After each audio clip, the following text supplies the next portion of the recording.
தென்னிந்திய திரையுலகைச் சேர்ந்த மூத்த நடிகை சரோஜா தேவி வயது மூப்பு காரணமாக உயிரிழந்தார். அவருக்கு வயது 87.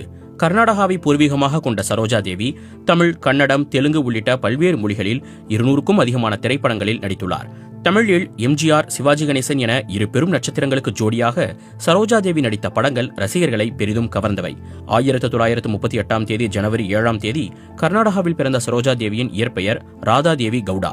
ஹொன்னப்ப பாகவதர் கவி காளிதாசாக நடித்து தயாரித்த மகாகவி காளிதாசா என்ற கன்னட படத்தில் 1955 தனது 17 வயதில் சரோஜா தேவி அறிமுகமானார். இந்த படம் தேசிய விருதை வென்றது. அடுத்த ஆண்டே இல்லறமே நலரம் என்ற படத்தில் சிறிய வேடத்தில் தமிழில் அறிமுகமான அவர் விரைவிலேயே கதாநாயகி வேடமேற்று பல்வேறு தமிழ் திரைப்படங்களில் நடிக்கத் தொடங்கினார்.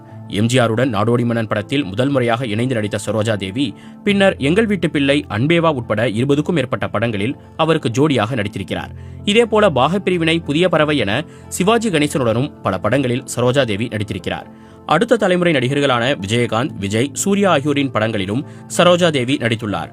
அபிநய சரஸ்வதி, கன்னடத்து பைங்கிலி போன்ற அடைமொழிகளால் திரைத்துறையினராலும் ரசிகர்களாலும் அழைக்கப்படும் சரோஜா தேவி இந்திய அரசின் பத்மபூஷன், பத்மஸ்ரீ விருதுகள் உட்பட பல்வேறு விருதுகளை வென்றுள்ளார்.